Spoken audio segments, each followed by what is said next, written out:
This episode has been brought to you by DiceyGoblin.com, online board game retailer, where every board game is an award-winning board game.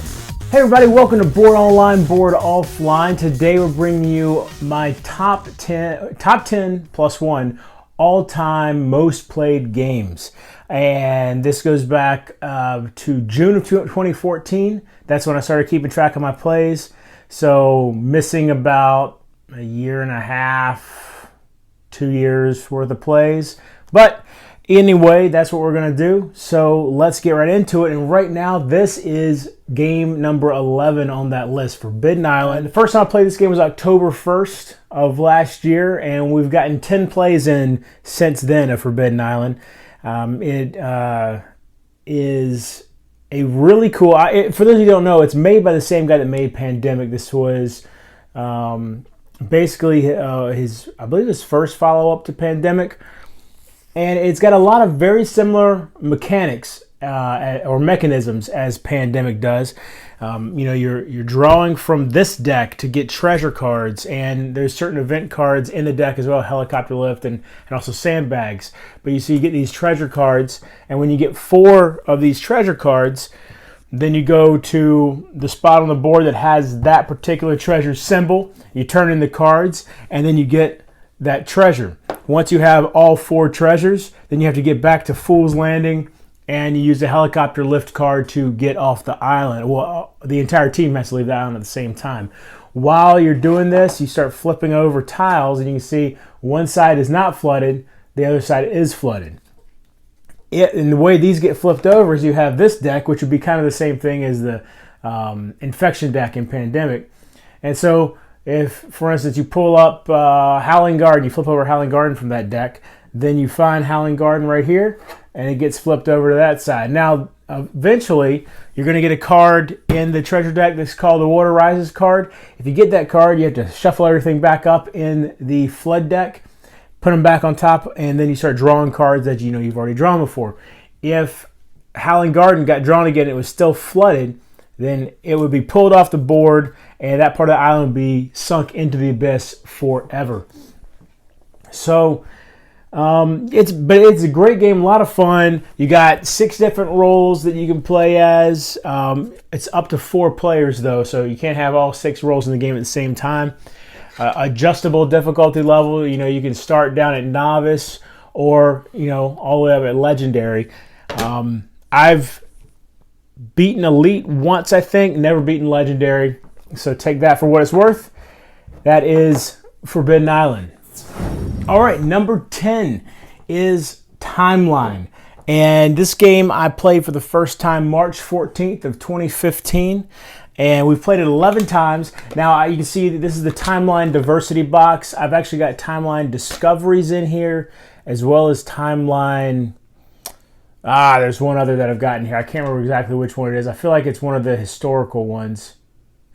Anyway, that actually brings up a good point, though, that all the Timeline games, with the exception of Timeline Star Wars, can be grouped together, can all be mixed in together, which is the way we play when we've got it. It gives you a wide variety of topics and everything. And the way this game works is you're going to start with 1 card on the table and then a deck of cards. So, for instance, if the invention of wine was the one on the table, it would actually be on this side, and it shows you that the wine was invented somewhere around 6000 BC. You put that on the table, and each player is going to have a hand of cards, and you can play with, I believe the starting number normally is 4, but you can play with however many you want to increase or decrease the difficulty. And then we're looking at their cards, and they're not allowed to look at the dates that are on this side, just what's on the other side. So, for instance, the domestication of the cat. And I would decide, well, do I think that happened before or after the invention of wine? And I might say, I think it's before. Put it down, and actually it was 4500 BC, so I got that one wrong. So I would then, because I got it wrong, have to discard it and draw a new card off the top of the deck, so I would still have 4 cards in my hand. And then it would be the next person's turn, and you keep doing that until somebody runs out of cards, and the first person to run out of cards wins, and it's really that easy. It has a good bit of replayability to it because of how many cards you've got. Let's see, I don't see exactly how many come, but in the box, but there are quite a few in each set. Got 3 sets, so it's a lot of fun. Very, very quick game. It's going to last you about 10 minutes. Let's see what the box says. The box says 15 minutes. I think we play usually right around 10. So that's Timeline.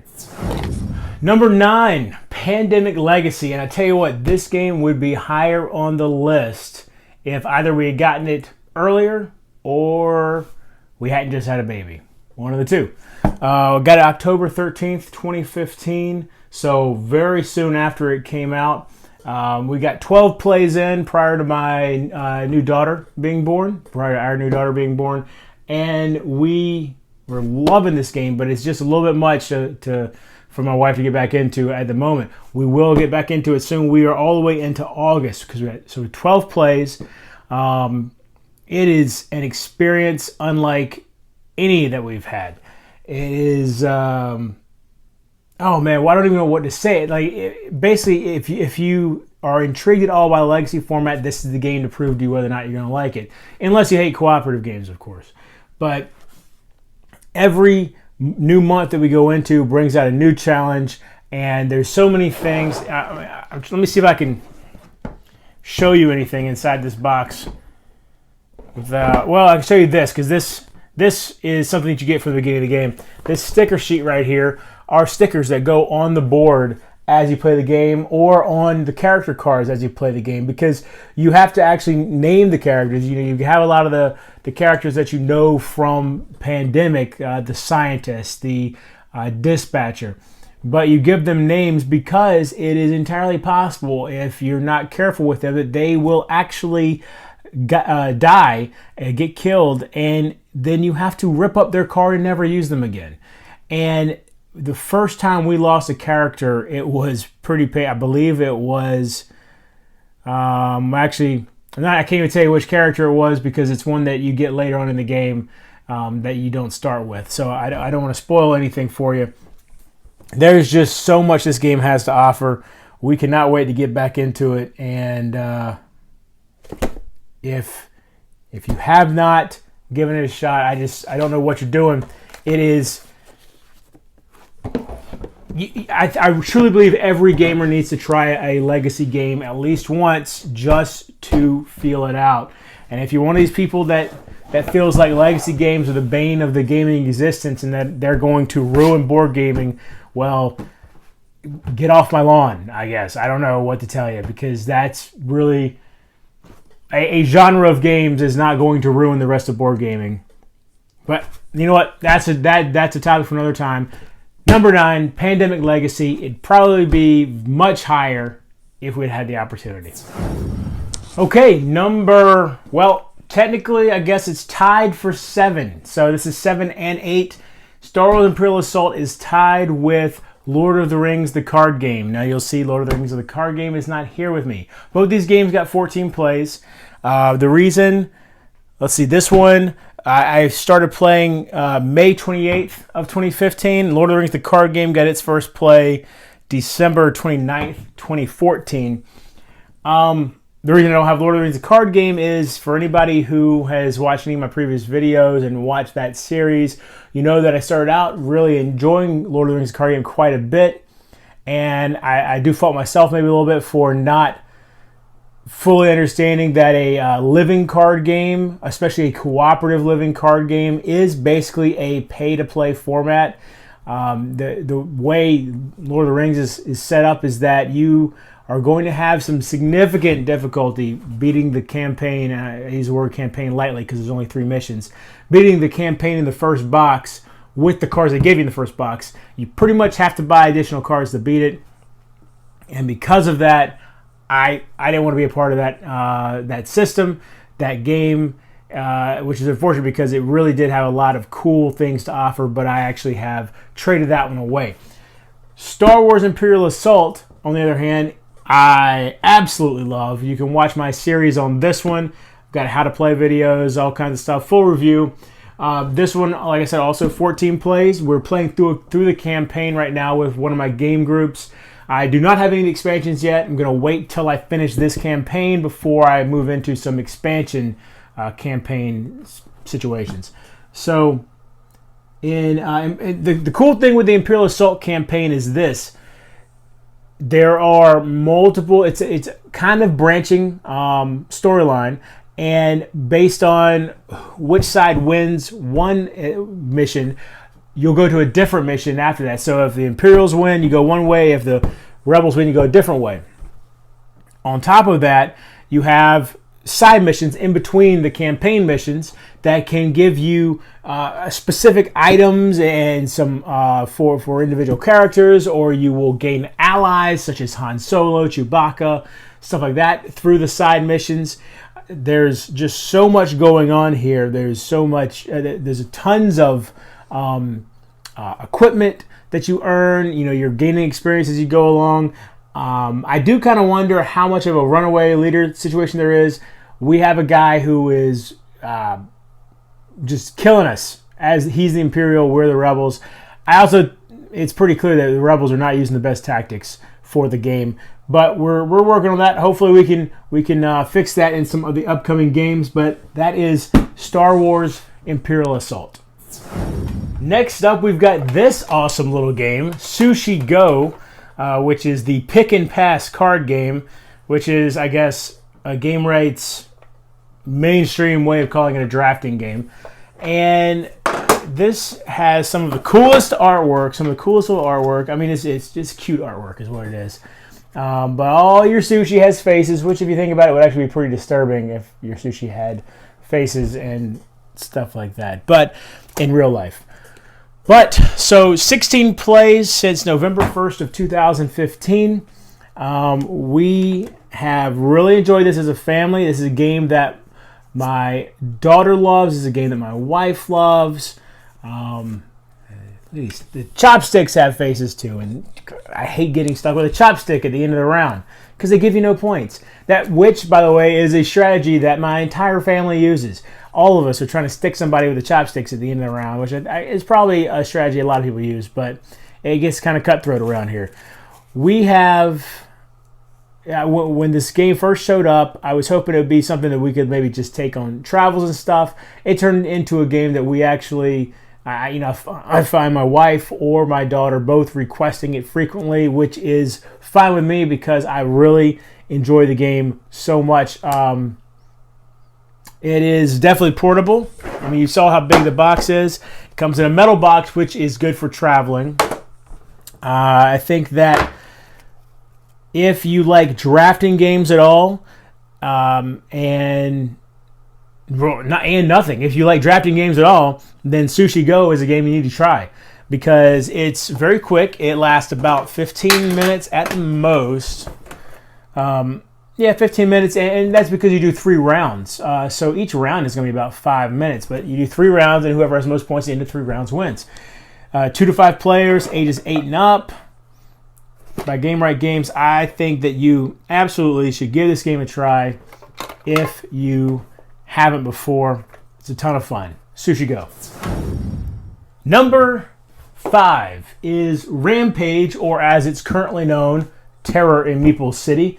This is by Antoine Bauza, Ludovic Malblanc, Repos Games Productions. 2 to 4 players, 8 and up. 8 and up, that's really kind of pushing it. I would say you can go lower than that. My daughter's been playing it since she was 6 and pretty much got it. Maybe needed a little bit of help with some of the special powers, but 2 of those special powers are public knowledge when you're playing a game, and one of them is secret, and the secret one you only use once a game. So you could take the secret powers out and it'd still be fun for a 6-year-old. This game, for those of you that don't know, is all about you build this...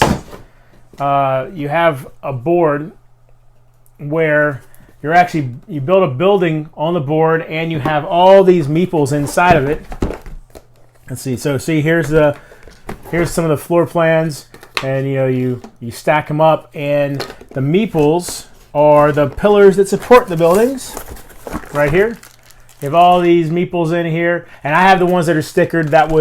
That came with my game. I don't know if that was a Kickstarter thing and I happened to get lucky because I bought it from a store, or how that worked out.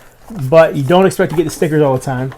And you're going around the city with these monsters and eating the meeples.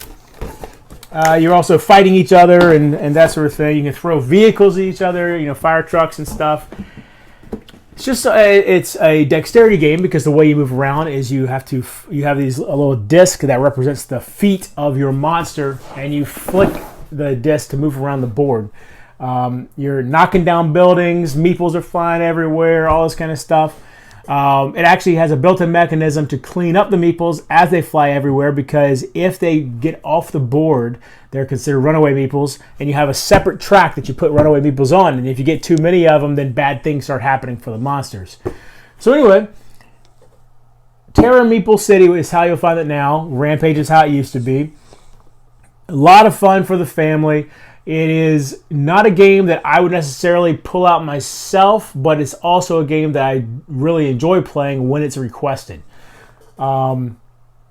If you have children, if you have a family, then, well, if you have children in your family, this is one you should definitely take a look at.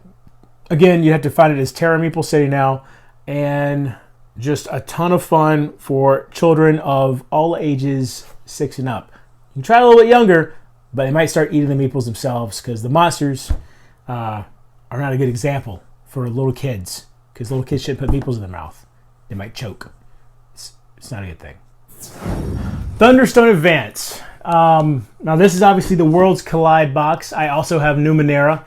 I do not have Towers of Ruin, which was the original Thunderstone Advance base set, and that's because what prompted me to finally start buying these is Towers of Ruin hit $200 on Amazon. So I'm not going to pay $200 for it, but I may still try to grab some of the expansions before they go through the roof on price as well. Played this game 23 times since March 23rd, 2015. A lot of 20s in there. This is a game by AEG and Mike Elliott, and a whole bunch of other people involved in obviously the art and all that kind of stuff.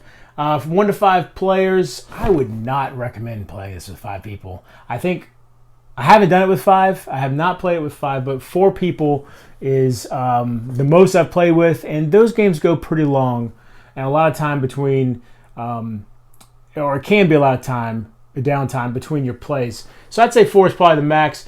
60-minute playing time. 4 players usually goes an hour and a half for us.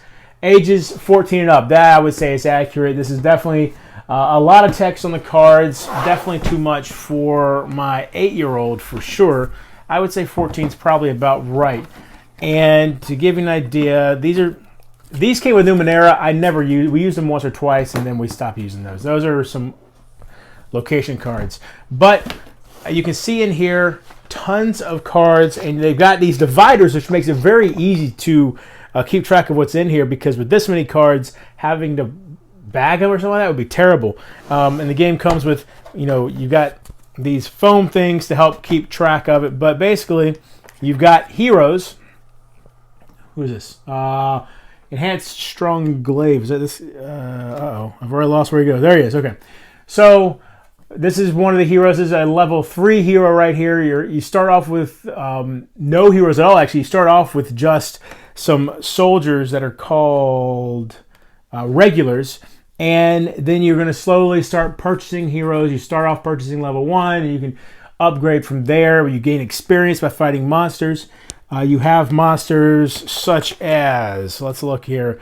You got giants, such as this frost giant right here. You've got the ancient ones, such as this Philethus right here, which that's going to be a Numenera one, I believe.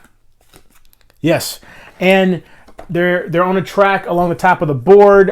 If you're not familiar with this, but you are familiar with Legendary, a Marvel deck building game, that one, similar to how you have the track where the monsters are coming in, or the bad guys are coming in there. And this one, it's across the top of the board, the monsters are coming in, but you have a whole village where you're able to buy more items. So you have, you get things like the Guardian Blade to add to your deck. And it is very much a deck building game. It is a lot of fun, obviously, by the fact that I've played it 23 times. And I just, there's so much that you can add to it. There's so much additional stuff you can get through expansions just these 2 base sets that I've got have so much replayability in them, so much variation and randomization that I don't feel any need, like any burning need to go get more expansions because of how much I've got right here. Now, the fact that they're becoming out of print makes me want to go buy more, so maybe I might do that. But this game by itself, any of the base sets is going to give you a lot to play with. If you're not sure and you want to give it a shot, you're not going to feel any pressure to go buy more expansions. Oh, and like I said, this is where the experience comes from. You can see you get these little tokens. The multicolored stuff started in one of the expansions. They came with my Numenera set. The Worlds Collide set just came with gray experience. So anyway, that is Thunderstone Advance, a fantastic deck building game. I would highly, highly recommend it if you like deck building at all and want something a little bit more in-depth than Star Realms or something like that. Box fart. NumberThree, Dead of Winter. Got this game October 22nd, 2014. 25 plays so far. So this is NumberThree, my all-time most played games. I gotta say, this game's amazing, and to the point where I've created a monster with this game. In one of my game groups, we take turns requesting which games when we played that particular night, because we usually play 1, maybe 2 games a night. And the other 3 people in that game group almost solely request Dead of Winter. So when it comes around to my turn, I have to, offer up some other games to try to, expand their views on board gaming, because I'm the one that provides all the games. This game right here, though, I get it. I know why they request it. It is amazing. I mean, just the artwork is fantastic. The gameplay is great. You've got, the colony. The main board is the colony right there, but then you have to go out from the colony, and you have now you do have standees, but that is absolutely fine. There's so many characters in this game. If they use miniatures, you wouldn't be able to tell them apart, or you'd have a lot of difficulty unless they were painted. But who's going to paint them? You can't expect them to paint it. For one thing, there'd be so many miniatures that it would make this game much more expensive, well over $100. And then you throw paint on them, of course, it's going to be like a $150 game. So, what do we got here? One of the main functions of the game that makes this game stand out is this bad boy right here, the exposure die. And when you move from location to location, you have to roll this. If you roll the blood drop, you get a wound, which is okay, fine. If you roll the frostbite, you get a wound that on the next turn becomes another wound, which, okay, that's a bit worse because you only get 3 wounds for most characters. You roll the tooth, instant death. 1 out of 12 chance. Every time you move somewhere, you die instantly, unless you use some of the cards such as fuel to mitigate that. Every time you attack a zombie, roll this. Every time, or not every time, but a lot of the crossroad cards will make you roll that as well. And what is a crossroad card, you ask? Well, I'm glad you asked. Crossroad cards, that is this deck right here. And on these cards, you have a situation that the person to the right of whoever's turn it is going to be looking at this. And for instance, this one says, if a survivor the player controls is at the library. So when you pull this card at the beginning of their turn, you're going to look and see if they're at the library. If they're not, you sit there and do nothing. If during their turn they move to the library, then this would trigger. However, if when you read this at the beginning of the turn, they're at the library, it triggers then. And you immediately stop play, and then you read out whatever the situation is. And it's going to usually give options. Now, you can do it with the cards, which gives you not only the options, but tells you what the consequence of those options is ahead of time before you make the choice. Or you can take your phone and download the Crossroad Card app, which only tells you what the choices are and does not tell you the consequences of those choices, which is my personal favorite way to play. I think it's much more thematic to not know what's going to happen exactly from your choice. You have some idea of whether or not the choice is a good choice or a bad choice, but you don't know for sure. And what else is there to say about this game? I mean, you've got the locations, you've got zombies that are constantly bearing down on you. But of course, the traitor. You may or may not have a traitor. So if you have three people playing the game, you put in 6 secret objectives and 1 betrayal secret objective, and every player gets a secret objective to go on top of the main objective that everyone's trying to complete. So you may have a traitor, and you may not. But because of the way the secret objectives are structured, it at least makes you feel like maybe you do have a traitor in every game, because the secret objectives usually are some sort of selfish thing that you're having to do, like hoard medicine or something along those lines. So Dead of Winter is an absolutely fantastic game. You need to give it a shot if you at all like the traitor mechanic in games, if you at all like zombies, and if you don't like zombies, you still need to give it a try, because it is not like any other zombie game you played. The zombies are really more of a backdrop. And at this point, saying that about this game is kind of cliche, but it is the truth. The zombies really are more of a backdrop, and the interaction between the players themselves is really where this game shines. Number 2, Pandemic. 42 plays since June 10th, 2014. I will say that the plays of this game have dropped off quite a bit in recent times. There have been other games that have become favorites of the wife and mine. But this game is still a classic for us. And I will say that our total plays really are probably quite a bit above 42, because we got it in April of 2014 and started playing it immediately and obsessively. And I didn't start tracking plays until June. So keep that in mind. This game might actually be the #1 most played game of all time for us. But basically, in Pandemic, you're going around the world. I mean, it's the same thing as Pandemic Legacy, just without the legacy. Obviously, this one came first. You're going around the world map. You can see you got the different colors on there: red, black, yellow, and blue. And those are the colors of the diseases that are native to that area. And you're going to be trying to find cures for those diseases, because they are running rampant in those regions. And as you go along, there's going to be outbreaks, and outbreaks just bring more diseases to the board. There's multiple ways to lose, as is so often the case in a cooperative game, and there is